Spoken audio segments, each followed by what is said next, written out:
Так, ну и небольшое отступление от нашей стройки. Как-то я рассказывал в одном из видео вот про этот уровень. Найду, где я рассказывал, скину ссылочку, ну или в подсказке она появится. А на сам уровень оставлю ссылку в описании. В общем, уровень-то в целом хороший, меня устраивает для его цены. Но случилась такая беда, что он практически с самого начала глючил. То есть при включении где-то раз и пропадал луч. И это все чаще и чаще и чаще происходило. И в какой-то момент он вообще, то есть он как бы включается, видно, что где-то внутри там луч есть, но луч не идет на стены, то есть не проецируется. В итоге поехал я в Мерлен, обменять его или там не знаю еще что-то. Но в общем процедура достаточно сложная у них. То есть до 45 дней они отправляют это в сервисный центр. И потом по решению сервисного центра, либо это гарантийный случай, либо не гарантийный случай и так далее. Вот. Значит, что было сделано? Получается, написал я заявление на то, что уровень не работает. По закону о защите прав потребителей они, по идее, должны выдать мне подменный товар на время, пока сломанный находится в сервисном центре. Но Мерлен, в общем, подменные товары не выдает. На что я написал еще претензию. Вот это как раз претензия, а это заявление у нас. Претензию о том, что как бы должны выдавать по закону о защите прав потребителей, но не выдают.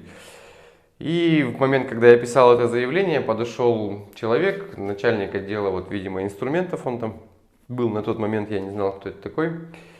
И с ним мы, в общем, беседовали по этому поводу, и он сказал, что то есть дается 3 дня, опять же, по закону о защите прав потребителей, и начиная с 4-го, получается, дня, они обязаны выплачивать неустойку. То есть, если товар в итоге окажется гарантийным, да, а они не предоставили подменный, ну, вернее, случай окажется гарантийным, то есть не по моей вине там, и так далее, а они не предоставили мне подмену этого товара, то они обязаны выплатить неустойку в размере 3, по-моему, процентов, не помню, вроде 3%, начиная с 4-го дня, пока идет весь этот, ну, в общем, пока я жду и нахожусь и без товара. В итоге, в общем, в сервисный центр уровень ушел, в сервисном центре дали вот такое уже заключение о том, что это действительно заводской был брак, где-то там были плохие контакты. Все это отремонтировали, привезли обратно, уровень рабочий. Если повторная поломка случится именно по этой же причине, то тогда я уже имею право вернуть этот товар, либо обменять его на какой-то другой. Пока этот товар находится у меня. Продолжаем с ним работать. Ну и на все про все, то есть они закладывают там до 45 дней, у меня ушло где-то, по-моему, 27 дней или 24. В общем, и с учетом вот этой неустойки, которую они должны были выплатить, получилась сумма 1350, округляем. Все, в общем, как бы процесс достаточно дальше пошел легко и просто. Я получил уровень, пришел Александр, он оказался начальником отдела инструментов, и он мне предложил либо взять какой-то товар, который соответствует этой сумме, либо там чуть больше ее, либо выбрать любой другой товар в магазине, и он предоставит скидку до 30%, но чтобы она была, получается, не больше, чем сумма компенсации. Думали, то ли деньги забрать, то ли скидку эту получить, в общем. И в итоге нам же нужен в ванну теплый пол. И мы заказали выбрали 3 квадратных метра теплого пола. Отзывы по нему на самом деле разные. Вот, но я уже скажу так, значит, я его взял с учетом того, что начитался этих отзывов. И прежде чем закатывать его в плиточный клей, я его здесь уже раскатал, подключил напрямую без терморегулятора, положил на него в одном месте одну плитку керамогранита, а в другом месте 2 плитки керамогранита, установил туда термометр.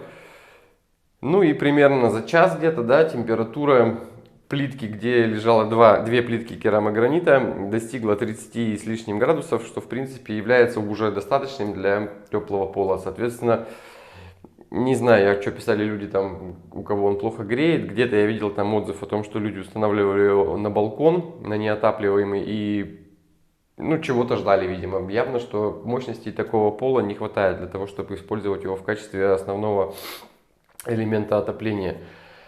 В общем, единственный косяк этого теплого пола, что в нем нет терморегулятора. И терморегулятор нам придется покупать отдельно.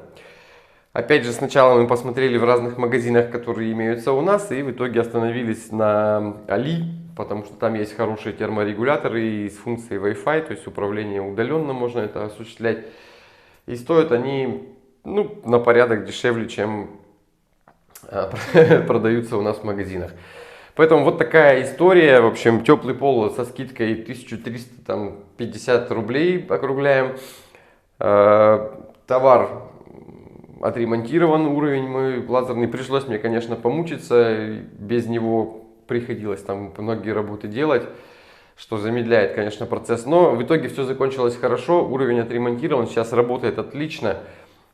Скидка получена, с учетом ее приобретен новый товар. Все проверено, и будем скоро все это дело монтировать. Так, тут у нас 2 слоя керамогранита, сверху еще один кинул, чтобы зажать термометр, короче. 21,6 температура керамогранита. Тут будет 2 слоя у нас проверяться. А тут один лежит. Посмотрим. С ним потом то же самое. Все, вот 21,6 остановилось. Вроде больше не падает. Сейчас включаю и засекаю время. Спустя час работы теплого пола получается, что у нас температура на 2 плитках керамогранита. Сейчас замерю еще на одной плитке, вот на этой.